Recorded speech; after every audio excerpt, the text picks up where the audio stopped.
morning, Scotland. Good morning, social media land. I hope you are well. It is Monday, the 18th of November, 2024, and it's too cold to be filming outside today. So if you're out and about, please wrap up warm. Don't want anybody getting ill because of the cold. The government of the Union claims to be your partner, your equal, your protector. But is it really? Now imagine the same government discovering a wealth within the territory of your nation. A wealth so vast it could transform your country, lifting families out of poverty, rebuilding industries, and securing your future. Instead of sharing this truth, they bury it. They lied to you. They took the wealth for themselves, all the while telling you that you are too poor, too weak, and too dependent to stand on your own. This is not some dystopian fantasy. This is exactly what Westminster did to Scotland in 1974. The McCrone Report, a secret document written by Scotland's chief economic advisor, Professor Gavin McCrone, revealed that the North Sea oil could have made Scotland one of the wealthiest nations in Europe. It wasn't just optimistic, it was transformative. The report showed that Scotland could enjoy a chronic budget of surpluses, a currency stronger than almost any in Europe, an economy so robust that independence would not just be possible, but inevitable. And what did Westminster do with this revelation? They buried it. They buried it. They classified the document as secret, kept it from the public, and ensured that Scotland's people would never know the truth. Why? Because if the people of Scotland had known just how wealthy their nation could be, the calls for independence would have been unstoppable. At the time, Westminster was desperate.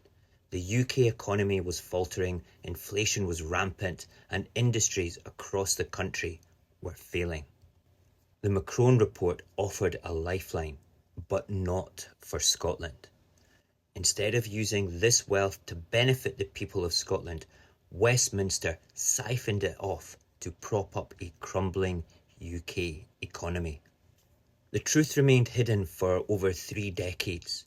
When the report was finally released in 2005, but only due to a Freedom of Information request by the SNP, it confirmed what so many Scots had long suspected. Westminster had stolen Scotland's wealth and hidden the evidence. The betrayal wasn't just financial, it was also social. While Westminster drained Scotland's oil revenues, communities across our nation were collapsing. Industries like shipbuilding, steel and coal were left to die. Tens of thousands of Scots lost their jobs, their livelihoods, and their futures. Meanwhile, Norway, another country that discovered oil round about the same time, used its wealth to create a $1 trillion sovereign wealth fund. Today, Norway is thriving with world-class public services and a future secured for generations. Scotland, by contrast, was robbed of that opportunity, and the consequences are still felt today. Decades of underinvestment in infrastructure, housing and healthcare have left communities struggling. Entire regions have been hollowed out by poverty and deprivation, while Westminster reaps the benefits of Scotland's resources. And yet, unionist politicians still have the audacity to claim that Scotland benefits from this so-called partnership. Partnership. What kind of partner hides wealth from its own people to keep them compliant? What kind of partner treats you as a source of resources to exploit and not as an equal? Westminster didn't just exploit Scotland, they betrayed Scotland and its people. And yes, they betrayed those unionist Scots too. They didn't govern for Scotland's benefit, they governed to control it. The McCrone Report is not just a historical document, it is proof of the Union's true nature, exploitation dressed up as partnership. How much more proof do you need to see that this union is a scam? Westminster didn't just take Scotland's oil, they took Scotland's future.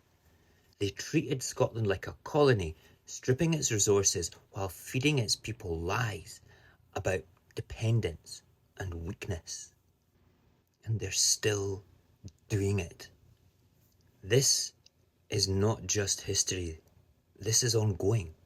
Scotland has been robbed blind, told to stay silent, and made to believe that it is too small to succeed. To any Scot still defending this union, I ask you, how much betrayal is enough? How many more lies will you accept before you demand better for Scotland? Westminster governs for Westminster. It always has. If we don't act now, this exploitation will never end.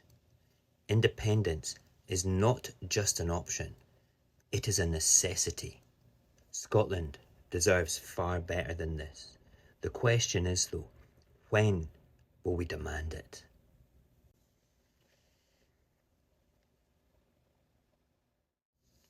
There's a blog attached to this video that you'll find on saorsascot.com/blog. It's got a bit more detail. It goes into the movers and the shakers who was actually involved with covering up this whole scandal. This week's theme is about the Union ripping off Scotland's future. Today we've just discussed the McCrone Report, and I thoroughly recommend going and reading the blog. Tomorrow we're going to look at the Union austerity over the past 10 years. Wednesday we're going to look at how the Union was formed and how Scotland was exploited and pushed into this Union. We will look directly at the time of the Darien scheme and beyond. Then Thursday we will have a look again at more of a between the McCrone Report and kind of now historic period about what else was hidden from us. Anyway, in the meantime, wrap up warm and have a great day.